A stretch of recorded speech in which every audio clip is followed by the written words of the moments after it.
Today's story. Thanks for bringing us down, Simone. Yeah, exactly. Really, we're having a great show. Level. Everyone's feeling Yeah, good. stop bringing the mood down, Simone. Let's hear your story.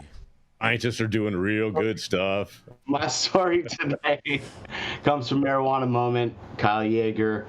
Biden should release people in prison for marijuana, defense lawyer groups tells White House. So at least someone's fighting for, and there's some advocacy for the prisoners that are still left. Hopefully there's some real change that comes out of all this Schedule III stuff. The National Association of Criminal Defense Lawyers, NACDL, is calling on the Biden administration to decriminalize marijuana and commute the sentences of people still incarcerated over federal cannabis offenses. In a recent letter sent to the White House officials, the association said it is advocating for the immediate commutation of sentences, compassionate release, and second chances for persons convicted of nonviolent marijuana offenses. The letter was sent last week on the same day that it was revealed that the Drug Enforcement Administration has agreed to move cannabis from Schedule I to Schedule III of the Controlled Substance Act. The continued prosecution of marijuana crimes continues to cause irreparable harm on real people and their families, it says. Men and women languish in federal prison across the country for conduct today that has been legalized in many states and under statutes that have been rewritten to reflect the evolving landscape in the field of marijuana. NACDL then summarized the case of our clients. Out of many that deserve the president's serious consideration in receiving presidential clemency and what has extolled as what every American deserves, and that is a second chance, the individuals are serving decades-long sentences for nonviolent cannabis convictions. We hope that you will consider these clients and the 26 of our other clients who are incarcerated for marijuana offenses and whose clemency petitions are pending before President Biden. In granting them clemency and a second chance, the letter concludes. In a press release last week, NACDL President Michael Heiss also weighed in on the administration's move to reschedule marijuana, calling it a positive step, but one that should be followed up with congressional action to legalize cannabis and enact regulations and provide retroactive sentencing relief for individuals incarcerated for federal marijuana offenses.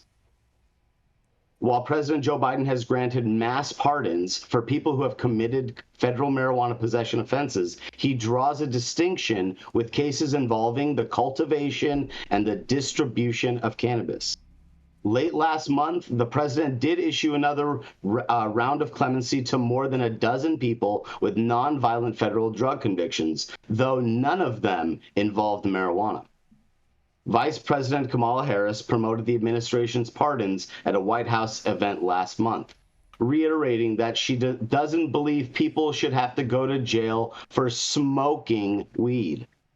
She previously hosted cannabis pardon recipients at an earlier event where she called for the marijuana legalization behind closed doors. Advocates are encouraged to see the administration continue to grant and promote clemency for people criminalized over drugs. But this latest round served as a reminder that thousands of people remain incarcerated over federal marijuana offenses. Last month, 36 members of Congress implored Biden to grant clemency to all Americans currently in federal prison over nonviolent cannabis convictions by commuting their sentences, pointing out that the pardons he issues to date for simple possession cases did not release a single person from incarceration, which is an interesting statistic there. But as the election approaches, it is clear that the administration recognizes the popularity of cannabis policy reform. Both Biden and Harris touted their reform actions at exactly 4:20 p.m. ET on the cannabis holiday 420 last month, for example. Poor taste, Kamala Harris. The president also discussed the marijuana actions in March during the case of the in the State of the Union address, and that's the rest of the article. Look, obviously, I don't even have to say this, but there's 2,700 people that are languishing in federal prison in custody for cannabis crimes. I don't know all of the details around 100% of those cases, but you know who does is my business partner and the founder of Profit Brands, Luke Scarmazzo, because he was one of those prisoners. So when we hear about Biden and Harris's position on this, we know that these are two of the biggest hypocrites in the world, and two lawmakers that have seen more cannabis prisoners put in prison and in shackles in this state and in the in the feds for, I don't know, decades, since the 90s. So I have a lot to say, and I'm sure other people have a lot to say. I'll kind of give the floor to everybody else, but that's Saman Razani reporting for High at 9. Let me hear what everybody has to say. I don't know what the holdup is. I don't know why they just don't do it. Like, right? I mean, what is it they're waiting for? Mm-hmm. Just fucking do it. Exactly. Do it. No? It's like Nike. They need to listen to Nike all of a sudden. True that, man. You know what I mean? Yeah. Hell yeah. Where's the Bo Knows campaign when you need one? Yeah. Maybe we could be a Ricky Williams campaign. Yeah. Where's that Kaepernick campaign, Jason? Kaepernick ain't got no. Kaepernick can't campaign because he's too busy taking knees. Look, the social justice impact league coming from all these hypocrites. So put it on the calendar, because we're going to show up to every one of these states, and we're going to make sure that everybody knows that there is real reparations for real people who have been affected by cannabis, of all diversities, of all backgrounds, and it's because of these screwed up laws and frankly, the pushback we have from the larger industries, outside of ours. So it's going to happen one day. We'll see, Todd, but I agree with you. They're just all talk. Kamala Harris doesn't care. Joe Biden. No, it's not that she doesn't care. It's that they're actually doing the opposite of what they're saying. They are talking about reducing the harm, and they are creating harm. And it's the ultimate gaslighting. It's not the gas taste, but it's the gaslighting. And so when she says that nobody should be in jail just for smoking weed, weed doesn't just magically arrive in your mouth. It takes Saman